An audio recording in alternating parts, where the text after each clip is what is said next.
Welcome to Heek sunt Draconis. Here be dragons. Bigfoot. Some people believe Bigfoot is alive and thriving in North America and other areas. But all scientific evidence suggests the exact opposite.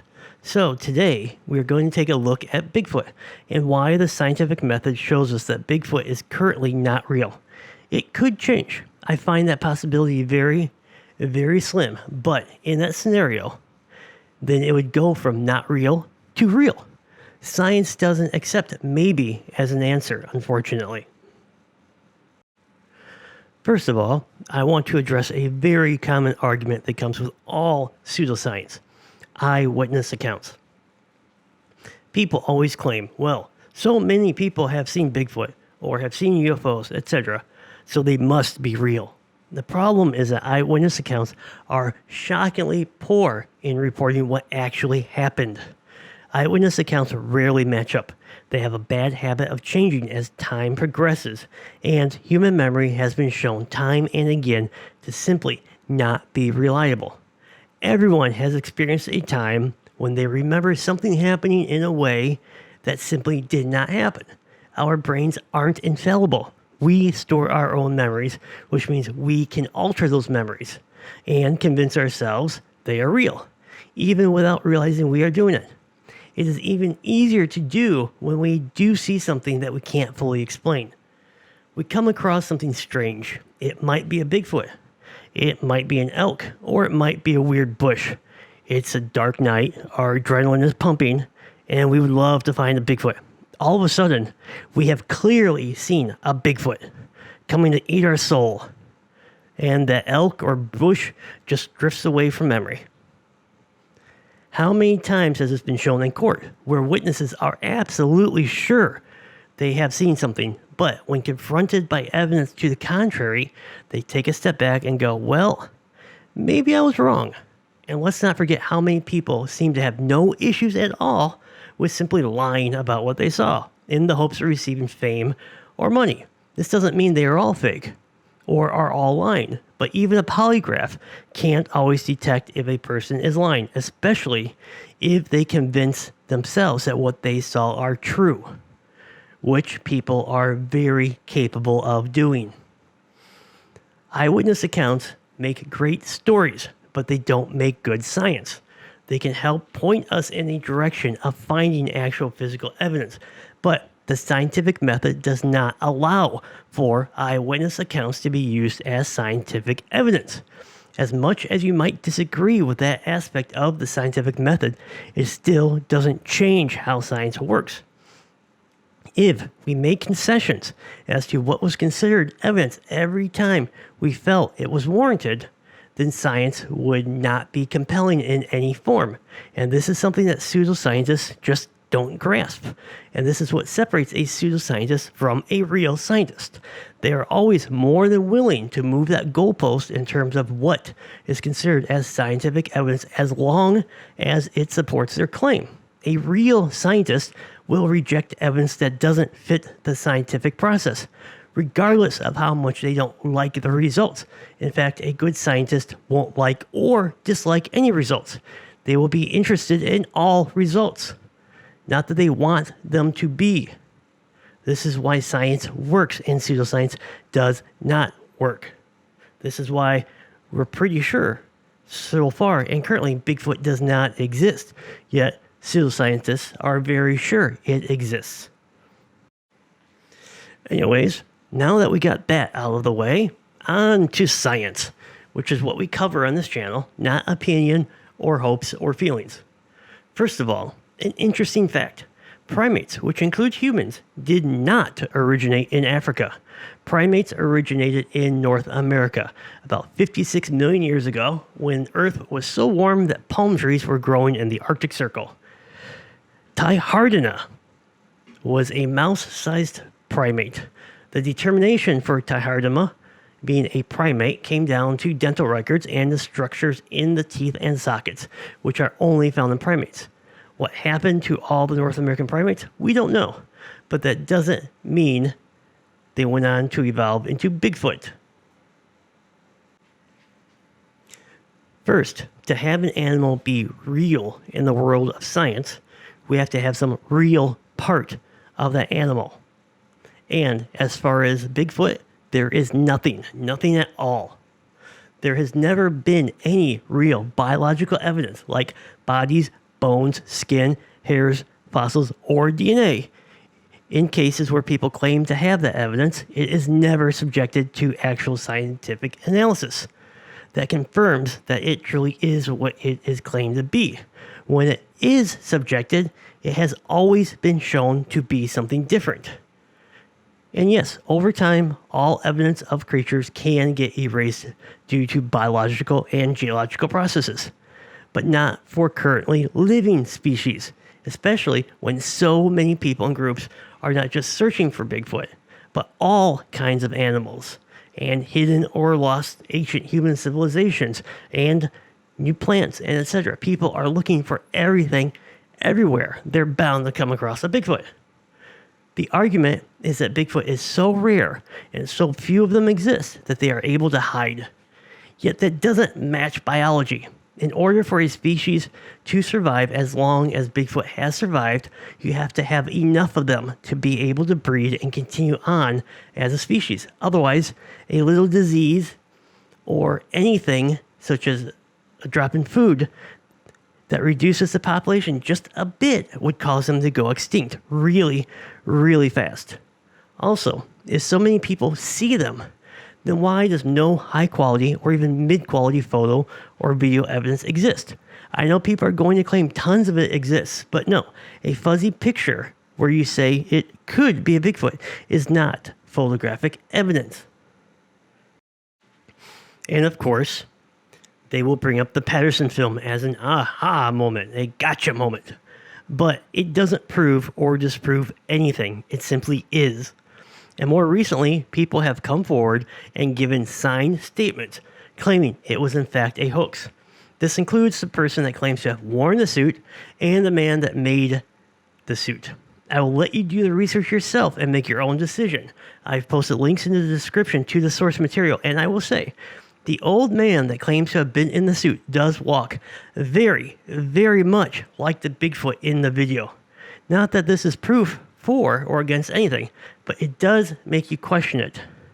And yet, for our billions of high-quality cameras, not just cell phones, but also dash cams, security cams, webcams, trail cams, etc., we have one Bigfoot video.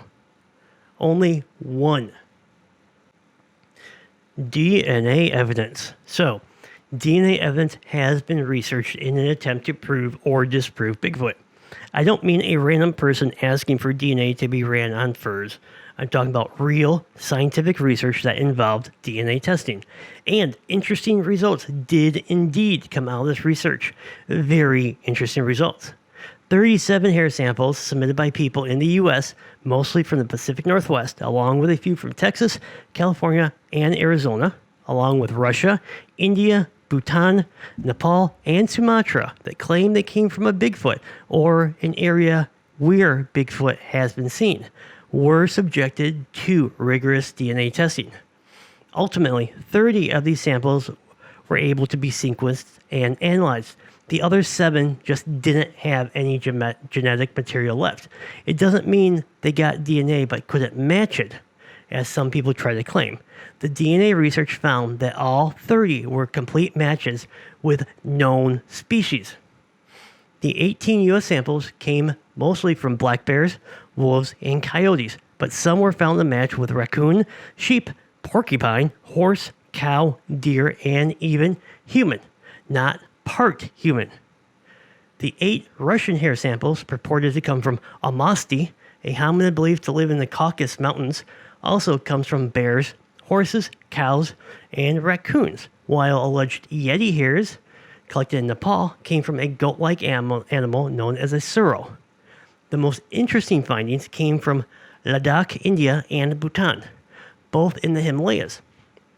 Their genetic sequences were similar, but not identical to those of modern polar bears, and unexpectedly matched DNA that was extracted in 2010 from a 40,000-year-old polar bear fossil.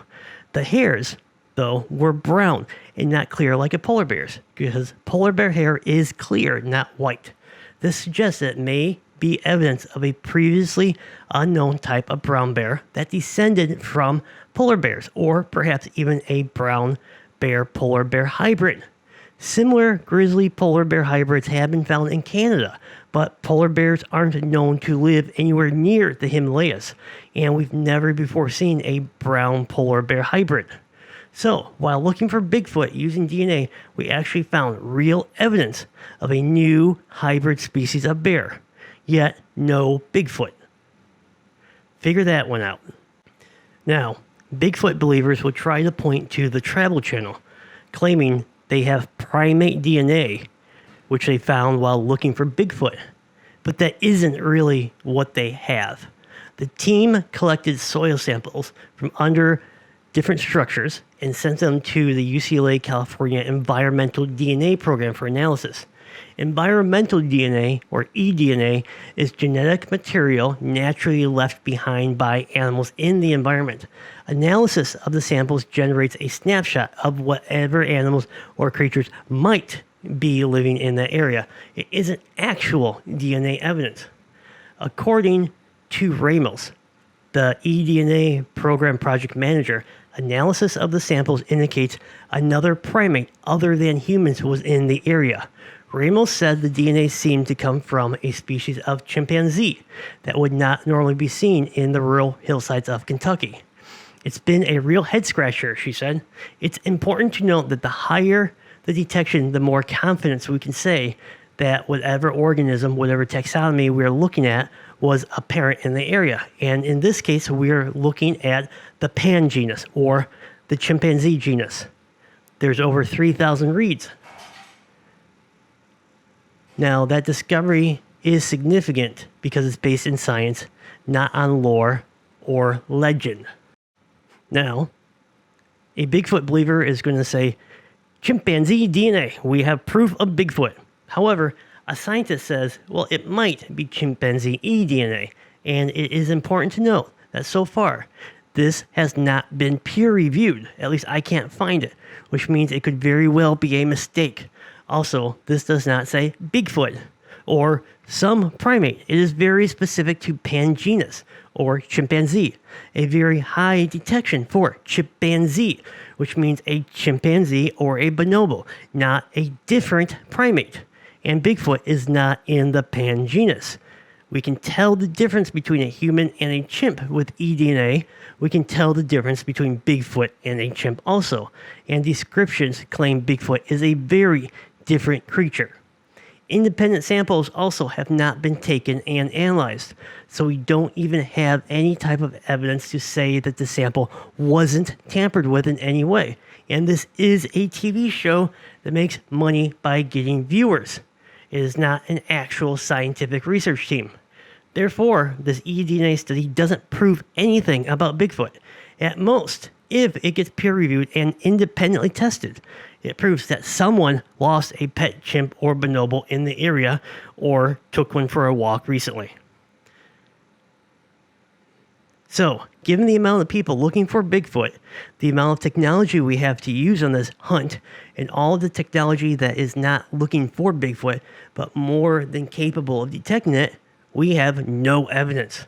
We have no evidence, even though quite extensive testing has been done on what are claimed to have definitely been Bigfoot samples. We have no evidence at all. Finally, in order for an animal to exist, especially an animal the size of Bigfoot, it needs to have a population large enough to sustain breeding, which means hundreds of Bigfoot in areas where they are supposed to have been spotted. Yet, with hundreds of Bigfoot, nobody can snap a single picture. No drone, no trail cam can catch a real evidence of Bigfoot. And we're talking groups of hundreds of Bigfoot, not a few hundred in total. Every state that has claimed Bigfoot sightings would need to have hundreds of Bigfoot. Some states, like Texas and California, would need way more than a few hundred.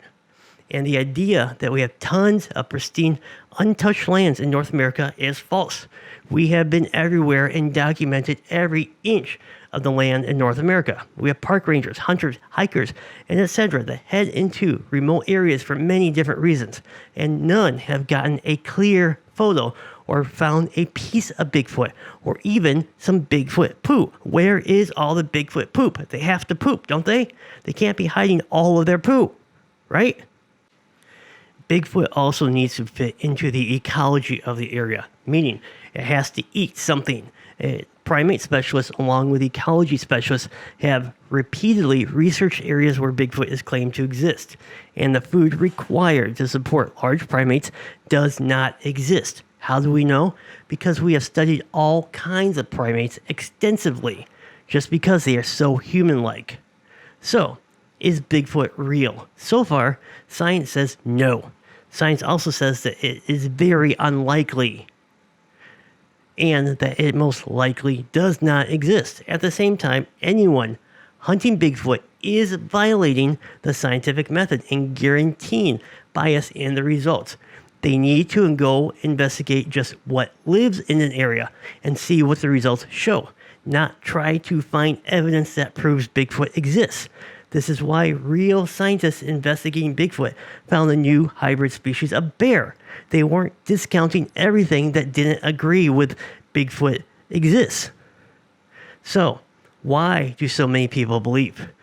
I personally feel it is because we have explored so much of our world and we are very curious and inquisitive species, yet we are stuck in big cities with area around us that has been searched and documented extensively. Bigfoot gives us that possibility of a large discovery of the unknown that we crave, that we as a species lived with for thousands of years until the modern era came along. But as soon as space travel becomes readily accessible to average humans, I believe Bigfoot will fade away. Maybe I am wrong. What do you think? You are free to disagree. We don't have proof either way. And if you do want to raise any arguments, please keep them scientific. Do you enjoy this content? Want to see more of it? Then like the video and subscribe to the channel. I am trying to find which content my audience likes the most, so help me out and leave a comment. I will take your comments to heart, and if possible, I'll make videos on whatever you suggest. Have a good day.